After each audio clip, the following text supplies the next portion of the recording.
Hermanos, vamos a darle continuidad al tema no dejando de congregarnos. Ese es el tema, no dejando de congregarnos. Estuvimos leyendo ahí en el Salmos 84, de donde dice, cuán amables son tus moradas, oh Jehová. Anhela mi alma y aún desea estar en tus atrios. Más adelante dice, porque es mejor estar un día en tus atrios que 1000 fuera de ellos. Estuvimos explicando ese texto y el Salmo 27:4 lo vamos a leer para que tengamos, ¿verdad?, el texto base de esta lección que estamos estudiando. Dice, ¿lo tenemos todo? Dice la Escritura, honrando al Padre, al Hijo y al Espíritu Santo. Repítanlo todos conmigo. Una cosa he demandado a Jehová. Esta buscaré, que esté yo en la casa de Jehová todos los días de mi vida, para contemplar la hermosura de Jehová y para inquirir en su templo. Nuevamente, una cosa he demandado a Jehová, esta buscaré, que esté yo en la casa de Jehová todos los días de mi vida, para contemplar la hermosura de Jehová y para inquirir en su templo. Mire qué precioso, una oración. Te ruego, te pido que me conceda el honor, el privilegio de estar en todos tus cultos, de estar todos los días en tu casa, para adorarte. Por eso esa expresión quiere para contemplar la hermosura, es parte de la adoración, pero también para aprender de tu palabra. Inquirir es aprender de tu palabra ahí en tu templo, inquirir de tu templo. Qué tremendo, hermano, que nosotros le hagamos esa oración al Señor. Te lo pido, pero también yo voy a poner de mi parte. Yo también lo busco. Una cosa he demandado, esta buscaré. Oremos. Dios eterno y Padre celestial, gracias te damos, Señor, en esta noche por habernos regalado este día y esta preciosa oportunidad de estar reunidos como tu iglesia. Gracias por habernos concedido la vida, el tiempo, que no siempre lo tendremos, la salud que no siempre la tendremos, la fuerza que no siempre la tendremos. Gracias, sí, Señor, porque este día nos la concediste. Y nos permite, Señor, aprender de tu palabra.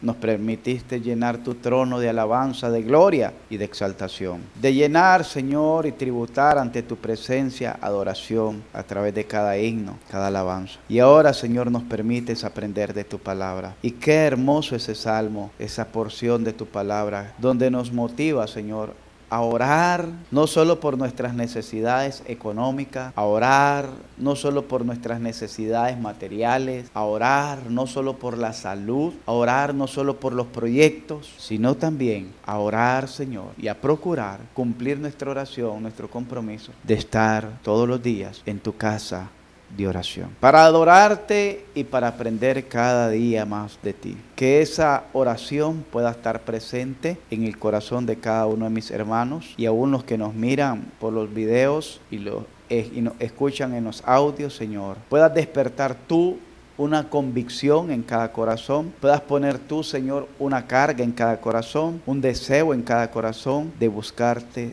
todo los días. Y dijo el salmista, todos los días de mi vida. Gracias, Señor. Decía en otra parte, entre tanto dure mi espíritu en el cuerpo, de madrugada te buscaré. Qué hermoso, Señor, tener esas convicciones, ese deseo ferviente de adorarte. Como el siervo clama por las corrientes de agua, así clama por ti, oh Dios, el alma mía.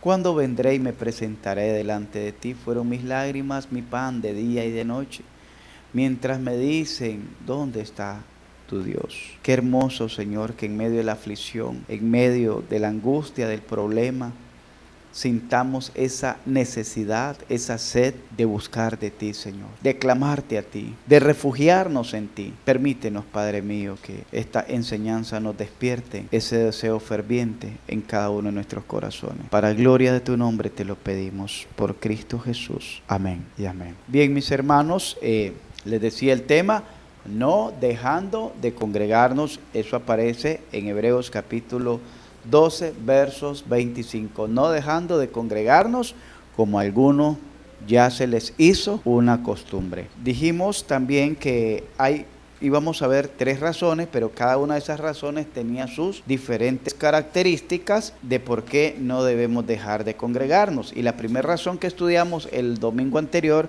es por no debemos dejar de congregarnos porque la iglesia es el cuerpo de Cristo. La iglesia es el cuerpo de Cristo. Y eso lo estuvimos viendo en diferentes aspectos en la carta a los Efesios, del capítulo 5, del verso 21 al verso 30. Y miramos los diferentes aspectos de que la iglesia es el cuerpo de Cristo. Y dijimos que como la iglesia es el cuerpo de Cristo, con mucha mayor razón no debemos dejar de congregarnos. Porque por la iglesia fue que murió y se sacrificó nuestro Señor Jesucristo. Oiga bien, por Jesucristo se entregó por la iglesia. Jesucristo se sacrificó por la iglesia. Jesucristo dio todo por la iglesia y Jesucristo viene por la iglesia. Entonces, si alguien está fuera de la iglesia, está fuera de la bendición de Dios, está fuera de la cobertura de Dios, está fuera de la protección de Dios. La iglesia se entiende que no son los 4 muros, sino que es la congregación de los santos. Es la reunión de los santos donde nos reunimos para adorar a Dios, para proclamar el evangelio de nuestro Señor Jesucristo y exaltarlo por su sacrificio en la cruz del Calvario. Entonces dijimos que la iglesia, una de las razones por qué no debemos dejar de congregarnos es porque por la iglesia fue que Él murió y se sacrificó. Efesios 5:25. No debemos dejar de congregarnos porque en la iglesia se nos permite mantenernos limpios. Eso lo miramos en el verso 26 y en San Juan 15:3, donde dice, vosotros ya estáis limpios por la palabra que os he hablado. A veces andamos carga en nuestro corazón, a veces andamos contaminados en nuestro corazón, como dice 2 de Corintios capítulo 7, versos 1, limpiémonos de toda contaminación de carne y de espíritu, perfeccionándonos en el temor, perfeccionando el temor en la santidad de Dios. Perfeccionando la santidad en el temor a Dios. 2 de Corintios 7, 1. Entonces, en la iglesia, como leímos ahorita, esta hermosa lectura del Salmo 84, y leemos este versículo, donde se nos dice que hay una devoción, hay una entrega, hay una pasión por estar en la casa del Señor. No solo es una religiosidad, no es una costumbre, sino más que una costumbre, una pasión, una entrega, un amor, un apego a esa comunión para con Dios. Otra razón es porque en la iglesia se nos brinda la seguridad de nuestra salvación. ¿Dónde usted aprende la doctrina de la salvación? En la iglesia. ¿Dónde usted está aprendiendo y está confirmando y está fortaleciendo esa convicción de la seguridad de su salvación? Es en la iglesia. Y eso lo miramos en el verso 23. Otra razón, porque en la iglesia se nos instruye en la santidad. Cuando uno deja de congregarse, deja de escuchar, deja de aprender sobre el tema de la santidad. Aún hay iglesias que han perdido ese tema, se han olvidado de ese tema de predicar sobre la santidad y se han dedicado a dar charlas motivacionales en vez de predicar el evangelio de Jesucristo. Entonces, en la iglesia, ¿por qué no debemos dejar de congregarnos? Porque en la iglesia se nos enseña y se nos instruye en la santidad. Hoy estaba conversando con una madre de familia y le decía a la abuelita que los padres hoy en día aquí están preocupados, están alarmados con lo que pasó. No quieren prestar a los niños. Vamos a ver si no los dejan ir al colegio, porque si no pueden venir a la iglesia que está cerca y un ratito, tampoco al colegio que van todos los días. Ahí sí no, ¿verdad? Ahí sí los van a dejar ir, ¿verdad? Pero miren cómo es el diablo. Y eso le decía a la señora, mire cómo es el diablo. Y le decía a otros padres de familia. En la noticia se dijo que a las niñas las llegaron a traer para una vigilia. Y ellas fueron. Fue la mentira que ocupó el diablo. Y los que se le quedó en la mente a los padres, la llegaron a invitar a una vigilia. Entonces, ir a la iglesia es malo, no me vuelven a ir. Le ganó el diablo, porque esa fue la mentira que utilizó para ir a sacar a las niñas. Y esa mentira se las dejó compenetrada en la mente a los padres de familia. Entonces los padres de familia dicen, ¿ir al colegio? No, porque no se las llevaron del colegio, se las llevaron de que iban a la iglesia. Entonces ellas pueden seguir yendo al colegio. Yo le decía a la señora, ¿sabe porque estaba con otra niña. ¿Sabe lo que pasa, Leo? ¿Por qué? Le voy a explicar esto. ¿Por qué pasan estas cosas? Porque nosotros invitamos a los padres a venir aquí. Y los padres no quieren venir a acompañar a sus hijos. Y los mandan. Y usted sabe muy bien que vive aquí, que los chavalos pasan todo el día aquí en la calle. Hoy estuvo vacía la calle en la mañana. Y esa cancha pasa llena. Y ahí andan fumando de vago. Y son manada de chavalos y chavalas que andan ahí. Nadie decía nada. Hasta ahora que pasó eso, todo el mundo está alarmado. Todo el mundo está alarmado. Pero sabe que hay padres que también son culpables, porque nosotros le digo allá a los niños, porque a muchos jóvenes no les gusta venir aquí a la iglesia, porque a los 12 años ya andan jalando, y a los 12 años aquí no se les permite el noviazgo, aunque sus padres se lo hayan permitido. Es decir, pueden venir a la iglesia, pero aquí no hay nada de estar abrazándose, nada, no hay noviazgo. Porque he creído que lo que temprano comienza, temprano se termina. Estaba diciendo la señora. Pero a los 12 años, sí, a los 12 años, créame que han dejado niñas de venir aquí porque los padres le han dado permiso de jalar a los 12 años. Y como se les enseña en la escuela dominical a las niñas, no andarán en esas locuritas, dedicarse a sus estudios, entonces no vienen aquí. Y se van a otra iglesia donde no les dicen nada, las van a poner a bailar, a danzar, etcétera, aunque sean largos. Y estaba una de ellas ahí, y ahí está ella de testigo, ¿cuáles fueron las enseñanzas? Si le estoy mintiendo, ¿qué es lo que yo le enseñaba? ¿Qué es lo que le enseñaba yo en el discipulado y qué es lo que le enseñaba a mi esposa? Y no les gustaba. Allá las mandan a vender, que no lo hacen ni para su familia, y las mandan a vender para comprarse el traje para andar danzando. Unas telas de mosquiteros que ponen encima para andar danzando. Pero queda largo, y los padres, ahí las dejan ir, se camino solo. Vienen buses a traer a los niños, ni cuenta se da de dónde es ese bus, los montan y se los llevan. Y uno que ahí anda ahí, hasta andamos identificados con el uniforme, que siempre lo hemos usado, precisamente por eso, ahora están de huraño. Yo les digo, ¿qué es más fácil si realmente yo quiero que mi hijo sea formado? Decirle, no va, o decirle, te voy a ir a dejar y te voy a ir a traer. ¿Por qué no le dicen eso al niño? Vamos a hacer algo, va a ir a la escuela dominical, pero como estoy con el miedo que te pase algo, no va solo. Te voy a ir a dejar y te voy a ir a traer. Así ya estoy seguro dónde está y estoy seguro de irte a traer. Pero no hacen eso. ¿Qué es lo más fácil? Decir no. Retroceder siempre ha sido lo más fácil. Decir hasta aquí nomás ha sido siempre lo más fácil. Pero en la iglesia se nos instruye en santidad. Y esa santidad es la que a muchos en esta comunidad no les gusta. ¿Por qué? Porque en otras grupos religiosos, no importa si veniste, aquí te vamos, ¿cómo le enseñan? Dicen a los niños, ¿cómo lo están atrayendo a los niños? Aquí te vamos a enseñar a tocar piano, que eso lo va a salvar, que eso le va a ayudar a formar su carácter, que eso lo va a ayudar a tener una vida digna delante de Dios. No importa, déjalo, vení aquí. Te vamos a poner a las niñas, vengan aquí, vamos a hacer una danza, aquí las vamos a poner. No importa que andes en chor chingo de una cuarta, ahí en el barrio, y que andes aplanando la calle, aquí te vamos a poner a danzar. Eso es lo que le enseñan los grupos religiosos, pero como aquí se les enseña la santidad, aquí se le enseña a hacer lo correcto, aquí se le enseña a hacer lo que es bíblico, aquí se le enseña a vivir la escritura, como le decía a un vecino ahora, porque de nada sirve si yo me sé toda la escritura de extremo a extremo y no la aplico. Y el hermano Kenneth se sabe, póngale que yo me sé 1000 versículos y no los aplico. Llevo una vida indiferente con Dios. Y el hermano Kenneth se sabe 10 versículos. Y de los 10 versículos pone en práctica 5 o 7. ¿Quién vive más conforme a la escritura? ¿Él o yo, hermano Kenneth? Porque del conocimiento que tiene aplica el 50 o el 70% a su vida. Es bastante, porque al 100% no vamos a llegar, ¿verdad? Entonces no se trata de conocer, de saber, de memorizar, de saber, de conocer. Ni siquiera se trata de creer, ni de eso se trata, de creer. Porque saber la Biblia, el diablo la sabe. Con eso tentó a Jesús. Creer en Dios, saber la Biblia es bueno, pero no es lo esencial. Creer en Dios es mejor, pero tampoco es lo esencial. Entonces, pastor, ¿qué es lo esencial? Obedecer. Lo poco que maneje, obedézcalo. El Señor dijo, al que oye y hace mi palabra, le compararé a un hombre prudente que edificó su casa. No solo al que la oyó, sino también la oyó y la hizo, la puso en práctica. Y eso es lo que hacemos aquí en la iglesia. Instruimos a niños, a jóvenes, matrimonios, a familia en la santidad. Porque esa es parte de la santidad. Vivir apartado y consagrado para el Señor. Comience con lo poco. Si usted quiere hacer muchas cosas ahora que ha conocido, comience con lo poco, porque el que mucho abarca, poco aprieta, comience con lo poco. A mí me enseñaron en la formación docente, tiene 5, me decía, oportunidades de mejora, que no secular le llaman debilidades.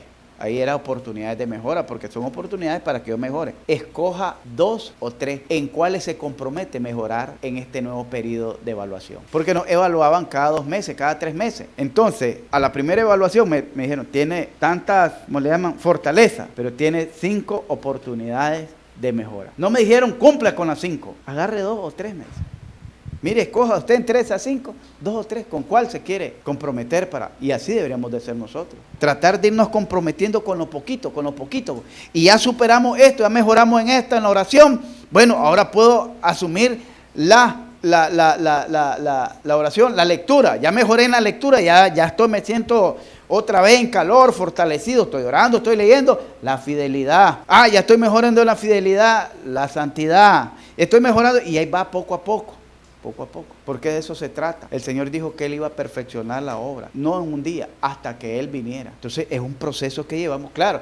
Pero hay otros que estoy en el proceso, pero nunca cambiaron, nunca dieron el primer paso. De cero nunca pasó, estoy en el proceso. Se trata de que vamos evaluándonos poco a poco, irnos comprometiendo. La vida cristiana no es de religiosidad, es de compromiso con Dios. De compromiso. Y mientras no asumamos compromiso, difícilmente vamos a emprender. ¿Por qué? Porque una persona que no se siente comprometida con Dios se siente en la libertad de hacer cualquier cosa porque yo no he dicho que sí, yo no dije eso, yo no opiné por eso. Entonces se siente con el margen de libertad para hacer cualquier cosa o abandonar cualquier cosa. ¿Entendemos eso, hermano? Entonces la iglesia nos instruye en la santidad.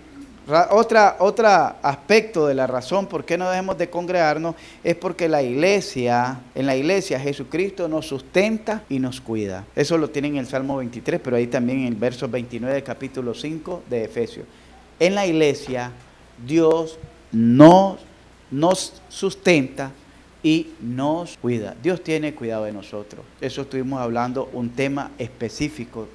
Dios tiene cuidado de nosotros. Dios tiene cuidado de ti. Espero que se acuerden del tema, por lo menos, ya que no se acuerden de los aspectos. Aunque pases por las aguas, no te anegarán, y si por el fuego, no te quemarán. Entonces, Dios tiene cuidado de nosotros, pero en la iglesia. Fuera de la iglesia no nos cuida. Cuando hacemos en la iglesia es en la comunión con los santos.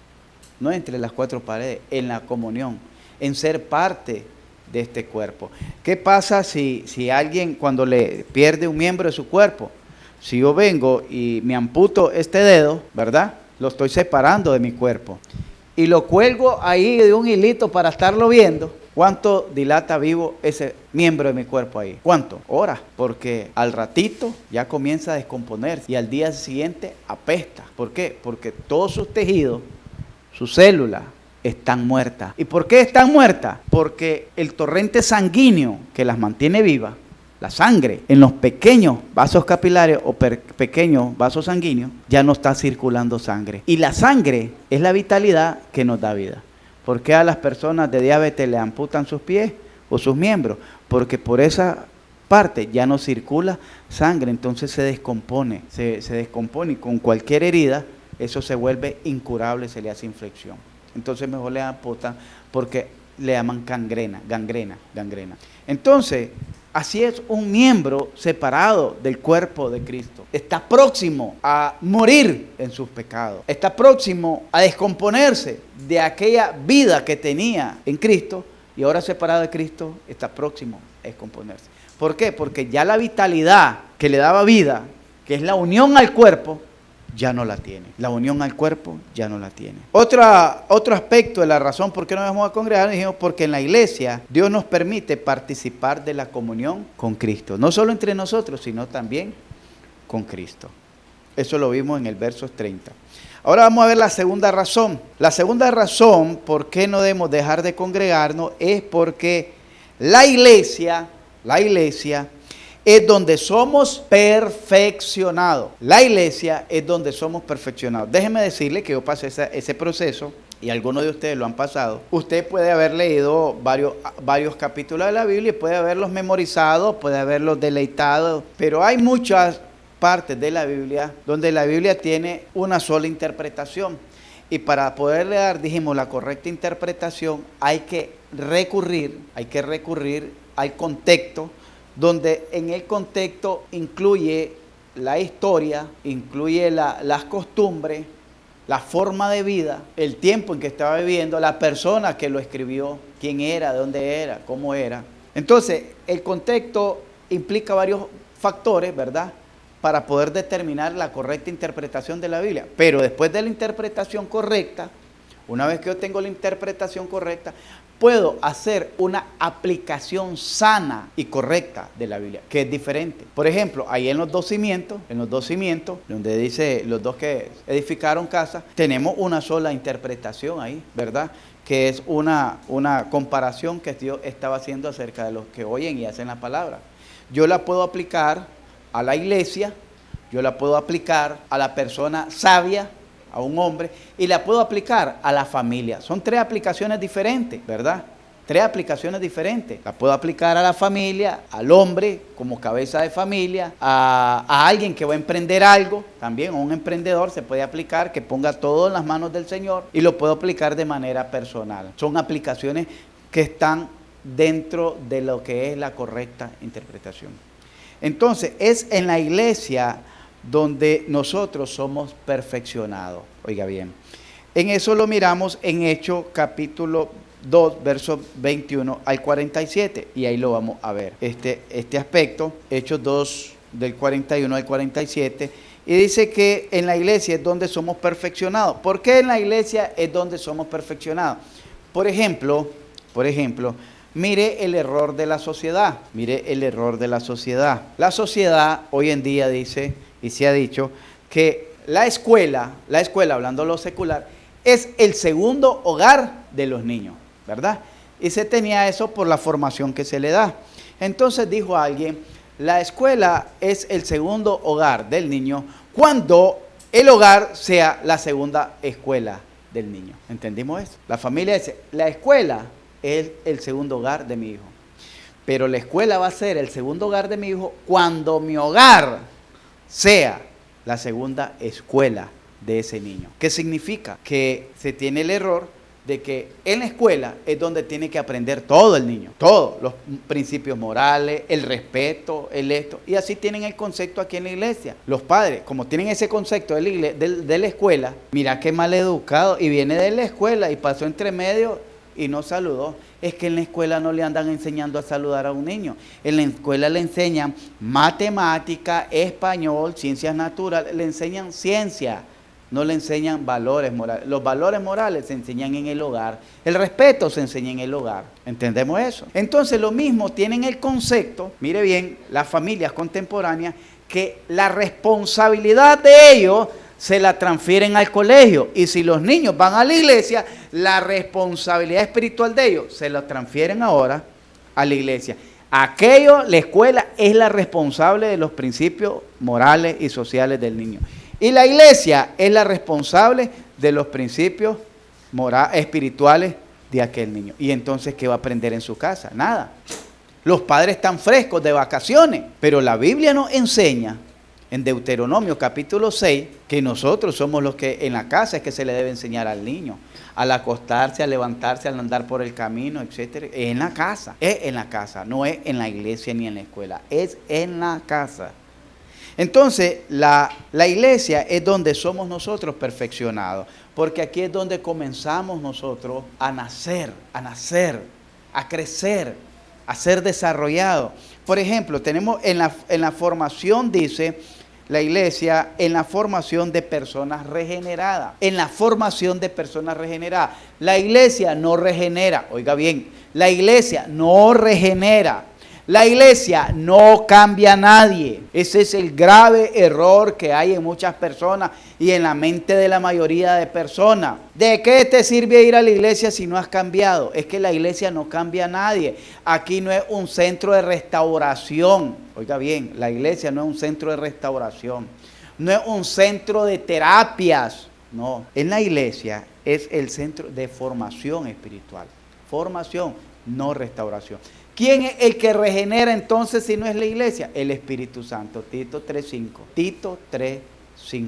Dice así, vamos, desempolven su Biblia. Tito está después de Timoteo, antes de Hebreo, antes de Filemón. Dice Tito 3:5. Oiga bien quién es el que regenera. Nos salvó, ¿qué dice? ¿Estás leyendo, Roberto? Miguel. Nos salvó no por obras de justicia que nosotros hubiéramos hecho. Es decir, Cristo me salvó no porque yo hubiera sido una buena persona, no porque yo viste elegante, no, nada de eso. Sino por su misericordia. Adelante, varón. Por su misericordia. Aquí hay espacio adelante. Amén. Bienvenido. Dice, nos salvó no por obras de justicia que nosotros hubiésemos hecho.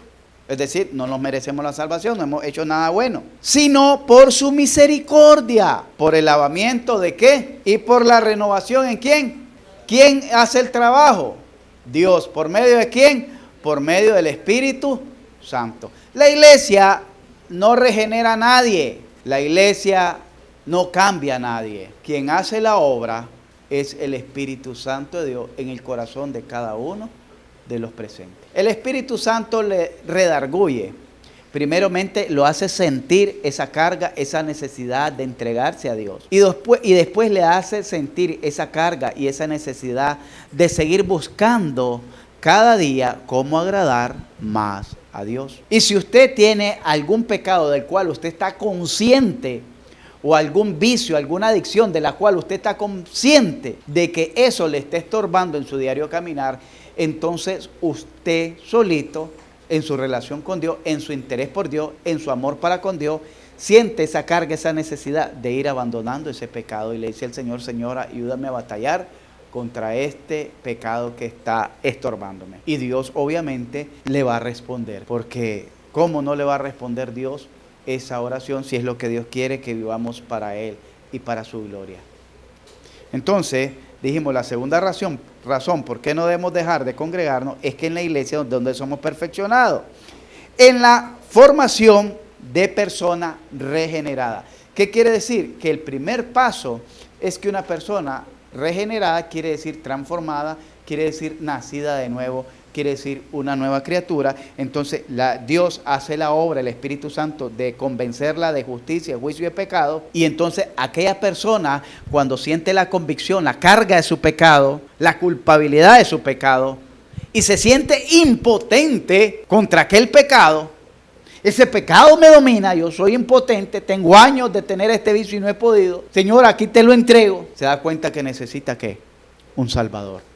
¿Por qué? Porque el pecado me está destruyendo, el pecado me está condenando, el pecado me está llevando de cabeza al infierno, porque ese pecado me domina, yo no puedo con él. Pero hay alguien que venció el pecado. Hay alguien que dijo, todo aquel que comete pecado, esclavo del pecado es, pero si el Hijo os libertare, seréis verdaderamente libres. San Juan 8:30 en adelante. Entonces me doy cuenta que hay alguien que puede quitarme esta carga. Y Él dijo, venid a mí todos los trabajados y cargados, que yo haré descansar. Él me va a dar descanso, yo no puedo conciliar el sueño, no puedo disfrutar de las bendiciones que nos habla ahí en Filipenses, que disfrutemos de las bendiciones que Dios nos ha dado. Yo no las puedo disfrutar. Me mato trabajando toda la quincena y al día siguiente ya no tenemos ni para el pasaje, porque Satanás se está robando las bendiciones. Se están yendo como agua porque no hay sabiduría cómo administrar las finanzas. La iglesia es donde le da la formación a las personas regeneradas. Pero quien hace eso, quien las va a regenerar, quien las va a hacer una nueva criatura, una nueva forma de pensar. Así que os ruego, hermanos míos, por las misericordias de Dios, que presentéis vuestros cuerpos en sacrificio vivo, santo y agradable a Dios, que es vuestro culto racional. No os conforméis a este siglo, sino transformaos por medio de la renovación de vuestro entendimiento, para que comprobéis cuál sea la buena voluntad de Dios, agradable y perfecta. Quiere decir que en esas condiciones que tú estás viviendo, no es la voluntad de Dios, son las consecuencias de nuestras malas decisiones. ¿Entendemos eso? La buena voluntad de Dios es agradable y perfecta, pero para ello necesitamos ser renovados por el Espíritu Santo, para ahora ver con claridad. Antes, un ciego, dice que uno que no tiene a Cristo es como un ciego que anda a tienta, tocando por donde va.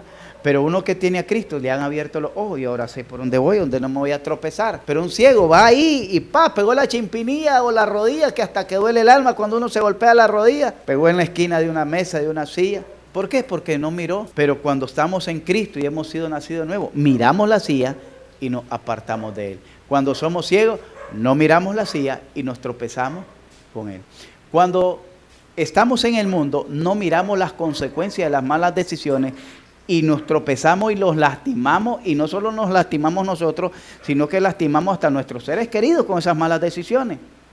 Pero ahora con Cristo puedo ver con claridad cuál es el camino que Dios me está mostrando y ya no voy rumbo al peligro, sino más bien me aparto del peligro. ¿Entendemos eso? Dice en el versos 41 del capítulo 2 de Hechos: Así que los que recibieron su palabra, hubo un grupo de gente que recibieron su palabra, fueron, dice, el bautismo es la representación pública o el testimonio público de que uno, yo he creído en Jesucristo. 2, que Él me ha salvado. 3, y que ando ahora en nueva vida. Soy una nueva criatura. ¿Por qué? Porque antes era hijo del maligno, igual que los demás. Antes andaba siguiendo la corriente de este mundo, igual que los demás. Antes vivía en desobediencia, igual que los demás. Antes vivía en pecado, igual que los demás. Vivía en rebelión, igual que los demás. Pero ahora ya no soy uno más del montón. Ahora pertenezco a Jesucristo, a la iglesia, y soy parte de su cuerpo. Así que los que recibieron su palabra dieron testimonio público de que ahora pertenecen a Jesucristo. Eso es el bautismo. El bautismo no le va a cambiar la mente a nadie. El bautismo no es que entró y cuando salió, ¡wow! Soy un ángel ahora. No, usted, lo mismo que entró es lo mismo que salió. Lo que usted está haciendo es dando testimonio de que ya no es la misma persona que era, no antes del bautismo, sino antes de haber entregado su vida a Jesucristo, antes de haber creído en Jesucristo. Eso es lo que está dando testimonio. Entonces, dice la gente, no, es que yo creo en Jesucristo, pero ya bautizarme no, porque es un paso de más responsabilidad. No, la mayor responsabilidad es haber entregado en su vida a Jesucristo y ahora quitársela. Te di mi vida cuando como dicen muchos, te acepté, o como cuando creí con Él, te entregué mi vida. Pero era prestadita, porque ahora con mi vida yo hago lo que quiero, yo sigo haciendo lo que quiero, sigo viviendo como quiero, sigo hablando como quiero, sigo haciendo de mi vida lo que yo quiero. Entonces, ¿qué le entrego a Jesucristo? La mayor responsabilidad no es el bautizarse, es haber hecho un pacto con Jesucristo, porque Jesucristo dice que Él no puede ser burlado por nadie. No erréis, Dios no puede ser burlado por nadie. Y esa es una burla. Es como que le dijeran a usted, te regalo este lapicero, muy bonito, es mío, te lo regalo, pero no lo ocupé, yo lo voy a seguir ocupando. No lo uses porque esto es mío, yo lo ocupo, es el exclusivo mío. No, eso es una burla, porque realmente no le he dado nada. Eso es lo que pasa con las personas. Pero aquí dice que los que recibieron su palabra, inmediatamente se bautizaron. Pastor, no tengo que recibir un curso de doctrina de 3 meses, 6 meses. La Biblia no dice eso ahí. Yo le puedo decir, por mi parte recibe la de 5 años, así lo tengo los 5 años en la iglesia. Por mi parte. Pero la Biblia no dice eso.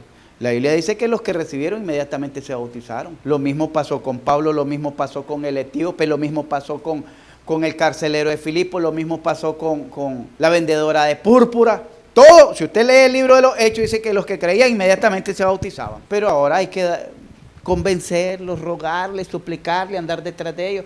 Y todavía el día del bautismo hay que ir muy de mañana a ver si no se han escondido, agarraron para otro lado para no cumplir. El último bautismo así me hicieron, que me dieron a la fuga. Y allá esperándolo el pastor con la pileta de agua. Entonces dije, no, el que quiera bautizarse tiene que ser inmediatamente, a como está en la Escritura. Porque si lo desea hacer, ¿qué dijo el etíope a Felipe? Ahí en Hechos capítulo 8, ¿qué impide que yo sea bautizado? Es que no has recibido la doctrina, no podés. Es que no te has casado, es que no podés. Es que no has hecho esto y no podés. No, si crees en Jesucristo de todo corazón, oiga bien, de todo corazón, no es con la mente, es con el corazón. De todo corazón, bien puedes. Bien puedes. ¿Quién soy yo para impedirte que te bautice? Así dijo Pedro. ¿Quiénes somos nosotros que impidamos que estos que han recibido el Espíritu Santo allá en la casa de Cornelio, que hasta canciones tienen, que en la casa de Cornelio el fuego cayó? Lo que fue que derramaron el Espíritu Santo, porque ahí no cayó fuego, fue el Espíritu Santo. Y dice que inmediatamente Pedro dijo, ¿quién puede impedir el agua para que estos sean bautizados? Inmediatamente les bautizó. No les dio una cátedra de doctrina. Pero bueno, son lo que hacen las religiones. Por eso alguien dijo, la religión es la que viene a separar al hombre de su familia y de Dios, dijo un filósofo. La religión. Por eso yo en lo personal no predico de religión, predico de la palabra de Dios. La iglesia es donde somos perfeccionados en la formación de la sana doctrina. ¿Qué es la sana doctrina? Esto que le estamos enseñando, la palabra literal a como está escrita. Dice el verso 42, ¿y perseveraban en qué? En la sana doctrina. Pero ¿cuándo perseveraban en la sana doctrina? ¿Antes de bautizarse o después de bautizado? ¿Antes o después? ¿Qué dice? ¿Lo tienen ahí? Así que los que recibieron su palabra fueron bautizados y se añadieron aquel día como... Y en el verso 42, ¿se durmió, hermano Mario? Y una vez que tomaron ese compromiso, comenzaron a caminar en fe, perseverar en la sana doctrina. ¿Por qué tienen que bautizarse o haber recibido a Cristo antes de recibir el estudio? ¿Por qué? Porque sencillamente Jesucristo, no Ervin Cruz, Jesucristo dijo allá en San Juan capítulo 3, versos 3, que el que no naciere del agua y del Espíritu no puede ver el reino de los cielos. Una persona que no ha nacido de nuevo va a saber de Biblia, puede ver, pero jamás va a comprender la Escritura. Y eso lo dice en 1 Corintios capítulo 1 y 2. Que los sabios de este siglo, dice, no entendieron la Escritura, porque para ellos es locura.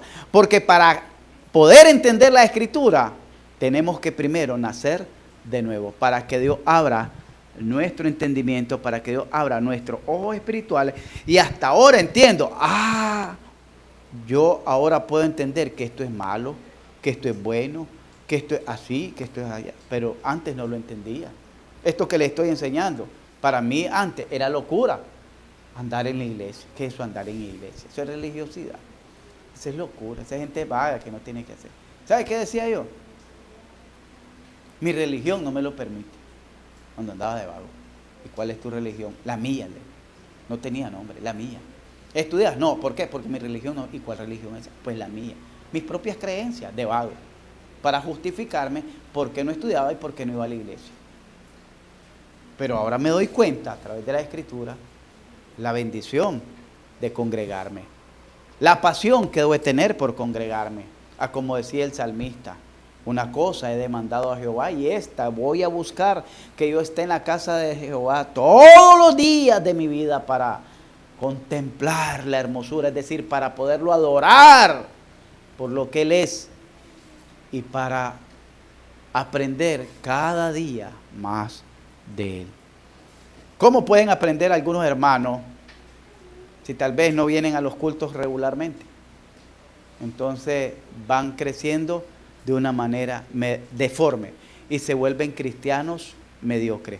Y desafortunadamente muchos de ellos que no son fieles a la Escritura no llegan a interpretar correctamente la Escritura y cuando cometen pecado, en vez de que la Biblia les sirva para redarguirse, les sirve para excusarse o para justificar sus acciones, su pecado.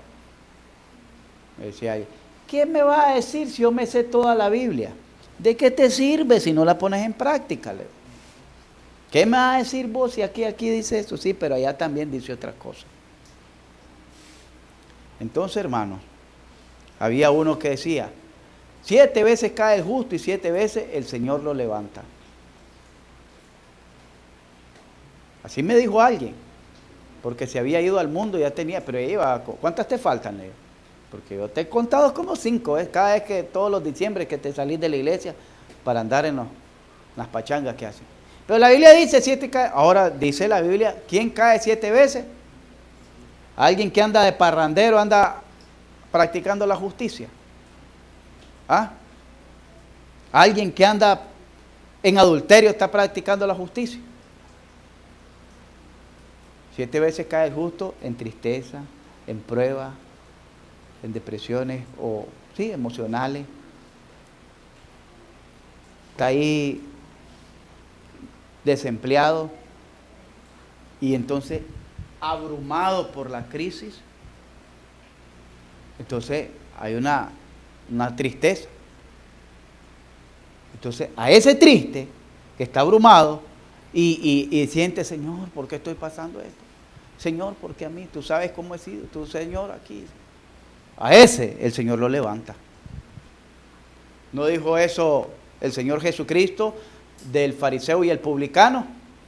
El fariseo llegó golpeándose el pecho adelante del templo. Señor, te doy gracias porque 3 veces ayuno a la semana, doy ofrenda, doy diezmo. No soy como ese publicano pecador que está ahí atrás de mí. Y el publicano pecador dice que decía, Señor, perdóname porque no soy digno de levantar los ojos delante de ti. Señor, perdóname, porque soy pecador. Y ahí estaba, perdóname, porque soy pecador, Señor.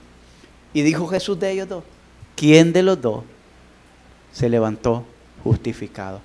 ¿Aquel que se justificaba a sí mismo o aquel que esperaba que Dios lo justificara? Ciertamente el publicano, porque no confió en sí mismo, sino que estaba confiando en Dios. Estaba confiando en Dios, entonces Dios lo levantó. 7 veces cae el que es justo y vive en la justicia de Dios y ha sido justificado por Dios. La iglesia es donde somos perfeccionados, por eso no debemos dejar de congregarnos, porque en la iglesia es donde recibimos la formación de la sana doctrina. Alguien me preguntaba, pastor, ¿por qué ustedes no aplauden? Simplemente le digo, no porque es pecado, para nosotros aplaudir no es pecado, pero creemos que promueve el desorden. ¿Por qué? Porque se oye tantas las palmas que ya no se escucha el canto. Ahora, cuando alguien está dirigiendo aquí, ¿para quién está dirigiendo un himno, un canto? ¿Para quién lo está dirigiendo? ¿Para la iglesia o para Dios? Para Dios. Pero hoy en día, en la mayoría, lo dirigen para la iglesia. Y hacen aquellos cantos tan emotivos que ya los conoce la iglesia, que cuando van por el siente el fuego, ya saben que tienen que brincar, ya tienen que hacer otras cosas. Entonces, ¿para quién va dirigido el canto? ¿Para Dios o para la iglesia?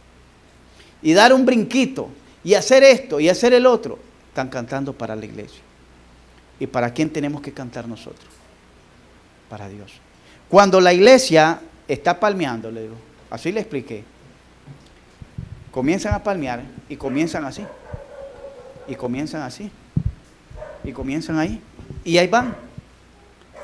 Está apelando a la carne, al cuerpo, que ya terminan bailando, y dicen que es danzando para el espíritu, justificándolo de esa manera, pero realmente es por el ritmo que están llevando, y el ritmo lo hace estar moviéndose, y el ritmo les ayuda, y ya cuando miran, están bailando el sobaqueado.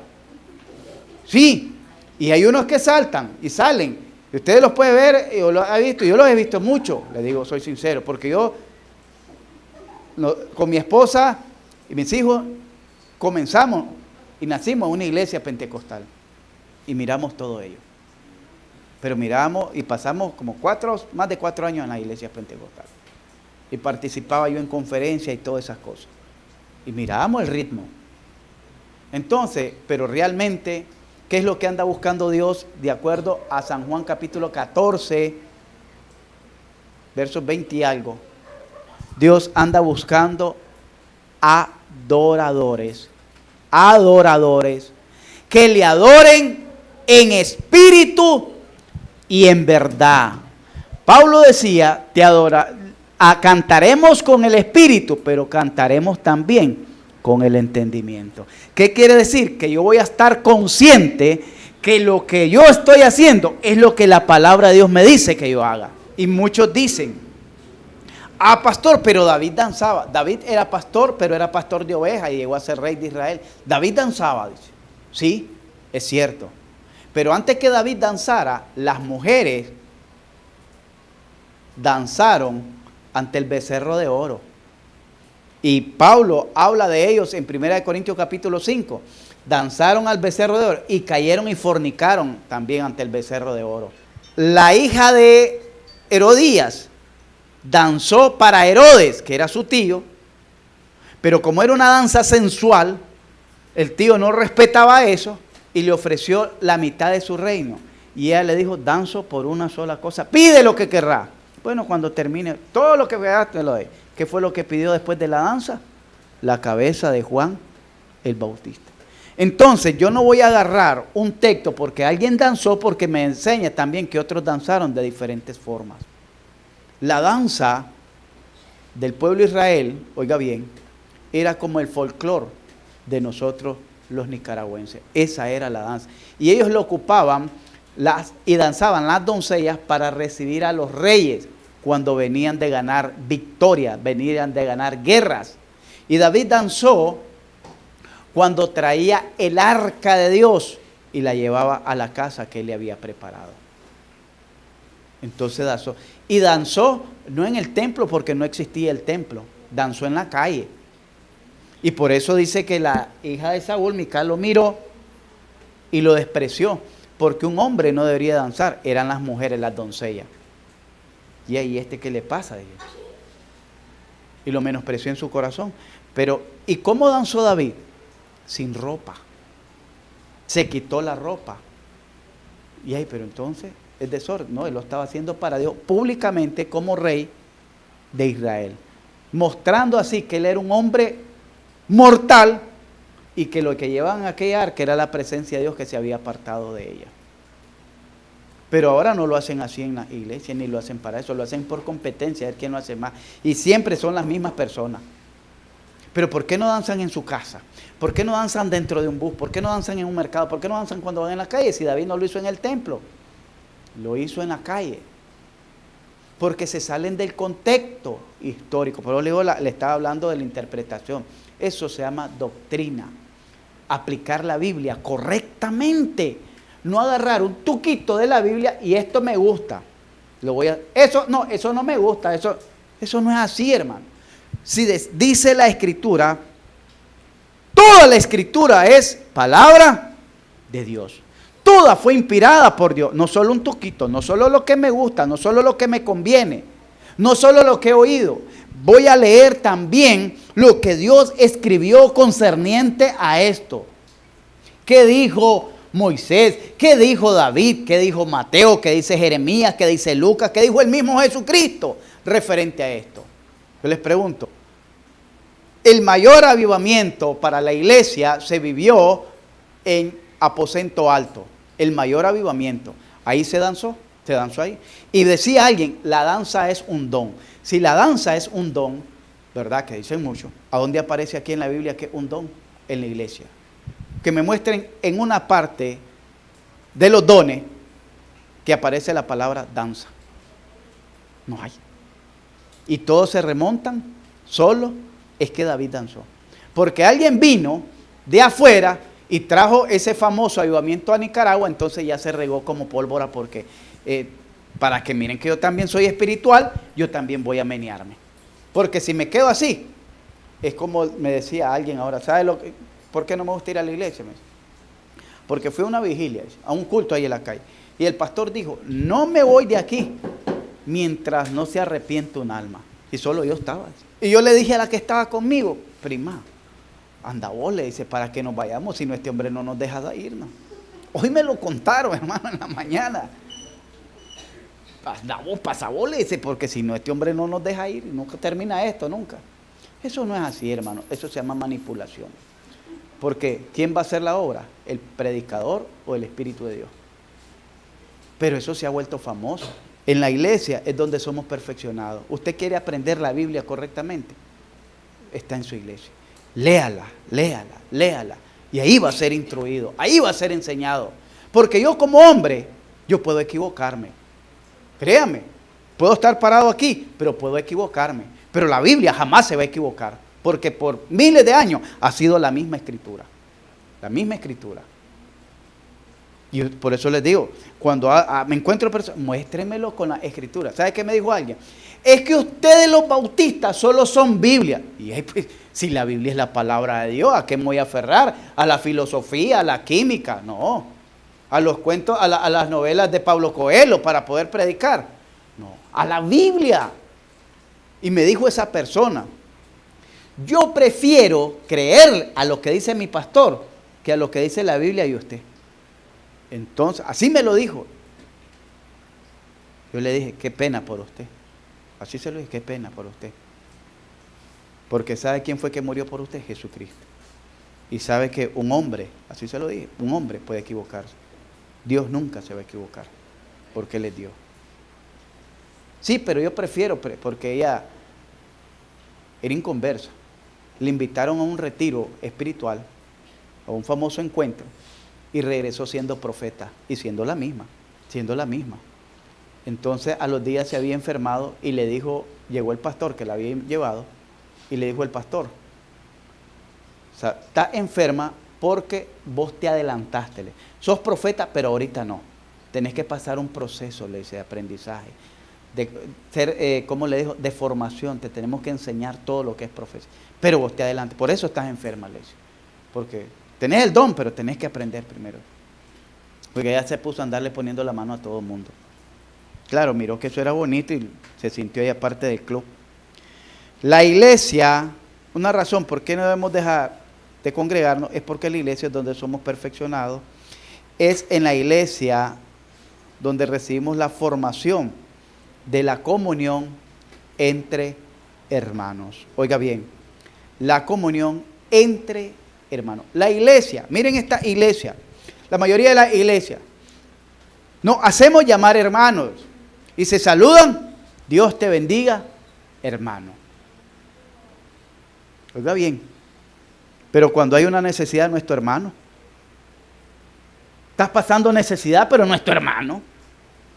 Y llegaste a la esquina y hablaste con otra hermana y comenzaste a criticar a la hermana y ahí ya no es tu hermana. Pero cuando van a la iglesia, Dios la bendiga, hermana. Dios la bendiga, hermana.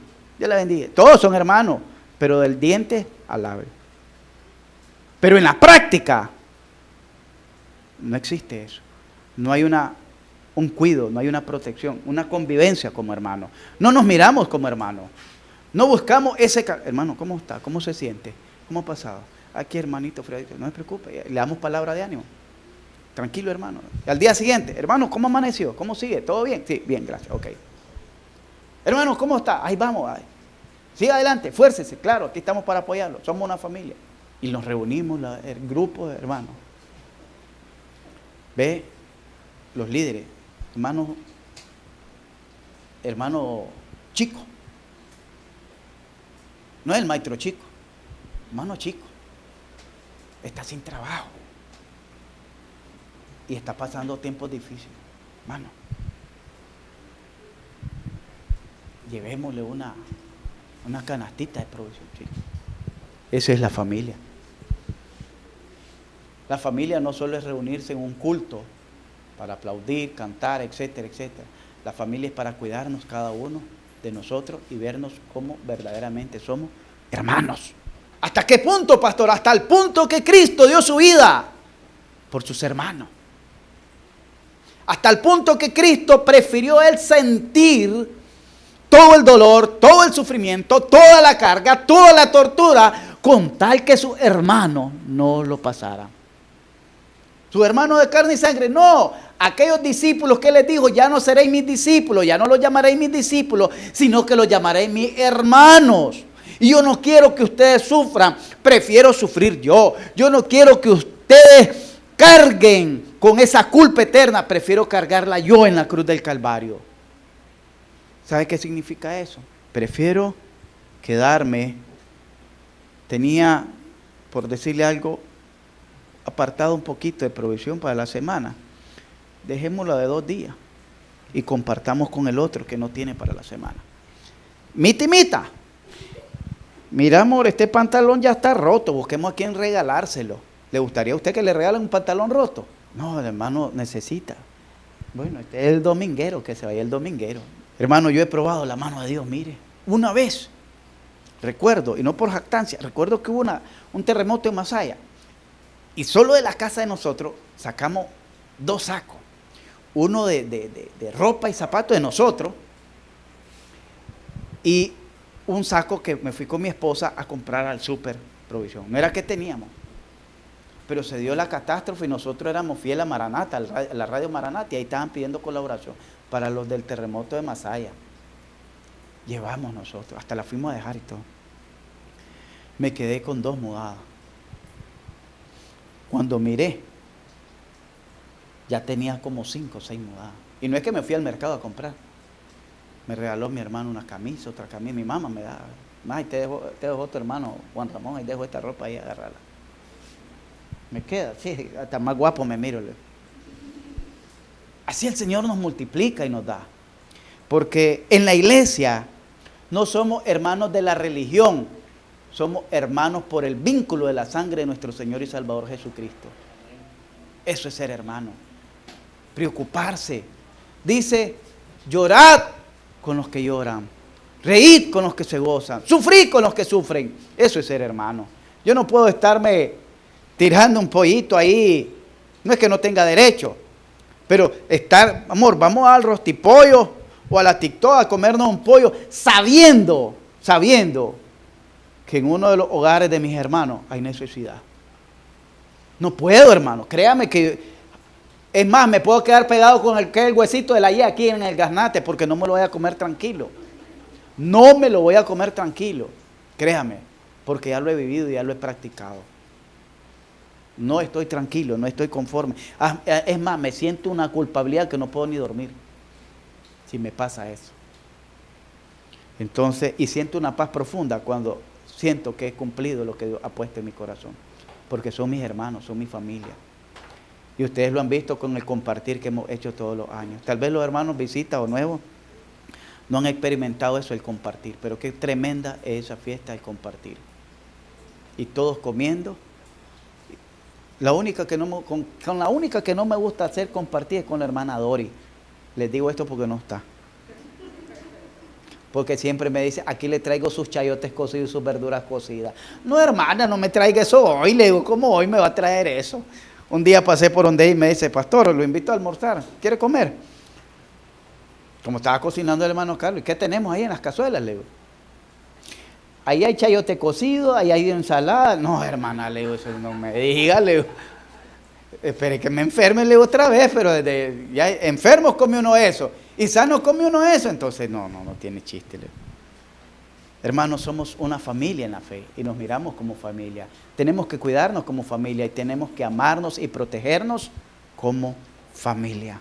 No con el nombre, el hermano tal, se llaman de hermanos, pero no se tratan como hermanos ni conviven como hermanos. Nosotros, aunque no le diga el hermano, dígale a Kenneth, digo, siervo, varón de Dios, pero lo miro como un hermano, como mi familia. Sus niños me abrazan. Tremendo eso. Entonces, hermanos, somos una familia. ¿Dónde aprende eso?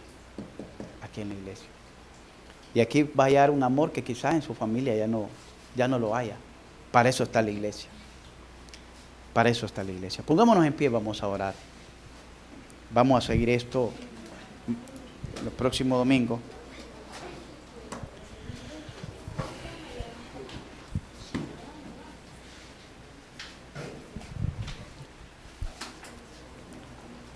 Hay mucho que conversar acerca de la iglesia. Lo de la iglesia es amplio, hermano. A veces creen que congregar no es solo por venir y cantar. Y hemos visto, por lo menos hasta ahorita, hemos visto como 8 o 9 aspectos. Y faltan muchos más que miremos de los beneficios de congregarnos como iglesia. ¿Por qué no debemos dejar de congregarnos?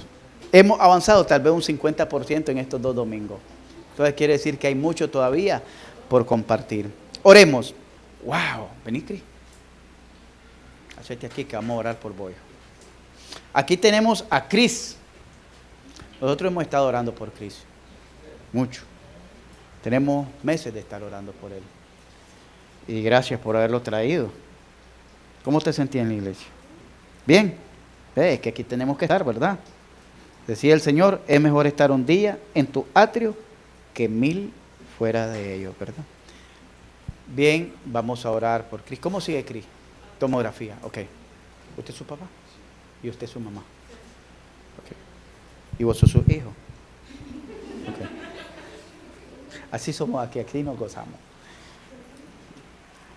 Pasen al frente, vamos a orar por ustedes.